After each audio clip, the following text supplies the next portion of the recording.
Trade Ministry has stated that the country's top trade envoy, Yeon Han Koo, is heading to the United States for follow-up tariff negotiations. South Korea is struggling to conclude trade negotiations with the United States as the talks have been delayed due to the terms outlined by the US side being quote-unquote unacceptable to the South Koreans, particularly because of the implications for the foreign exchange market. Now, South Korea's finance ministry has stated that it is discussing various measures to minimize any impact on the onshore currency market. This trip comes after its industries minister Kim Jung-kwon recently returned from Washington, where he held talks with US Commerce Secretary Howard Lutnick. Still with us on the broadcast is Professor Stephen Nagy.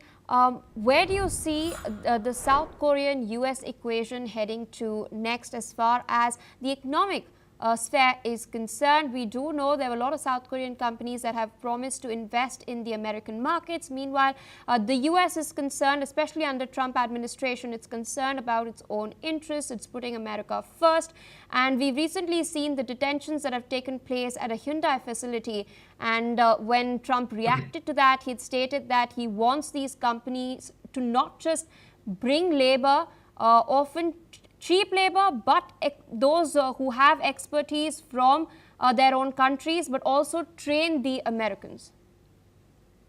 Well, thank you very much. We've seen this show before in terms of the Japan-US trade negotiations that went back and forth really over months, and it still hasn't been finalized. And I think South Korea is facing the same kinds of challenges in terms of how to get the best deal possible with a transactional White House, and whether this kind of transactional diplomacy will last beyond Mr. Trump. In that sense, the South Korea is trying to find ways to invest in the United States, make sure that investments in the United States are related to technology, related to infrastructure connectivity, and related to comparative advantage of South Korea. At the same time, are political wins for the Trump administration. This will continue to be the case. I do expect that the South Koreans will be successful. They're going to follow the model of the Japanese. But at the same time, I think they're going to try and continue to diversify and strengthen their relationship with Europe, with India, with Japan and others, so that they have more strategic autonomy. Last, and I think importantly, when we're thinking about Seoul's position on trade, is that they're very much interested in locking in the relationship with the United States. And that means not only through trade, but increasing its burden sharing in terms of the alliance and trilateral cooperation with Japan, South Korea, and the United States. South Korea, like other countries in the region, really need to anchor the United States in the region if they're going to be successful in navigating China's continued rise, its assertive behavior in the region, and the size of its economy. There's no end formula that doesn't include the United States unless South Korea and others are interested in a deferential relationship with Beijing.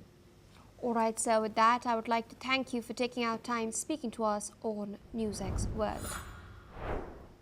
Meanwhile, shifting focus to more news and updates coming in, we're now learning that South Korea's defense ministry has announced that the United States, South Korea and Japan have commenced a joint air and naval exercise off South Korea's Jeju Island. Its ministry has called it their most advanced trilateral military drill to date. The exercise, named Freedom Edge, will run through Friday and is aimed at boosting cooperation across air, sea and the cyber domain in response to North Korea's growing nuclear and missile threats. Listen in to what South Korean Joint Chief of Staff had to say. 오늘부터 19일까지 고도화되는 북핵 미사일 위협에 대한 억제 대응 능력 강화를 위해 연례적. Meanwhile, viewers, shifting focus away from South Korea towards news coming in from the Philippines.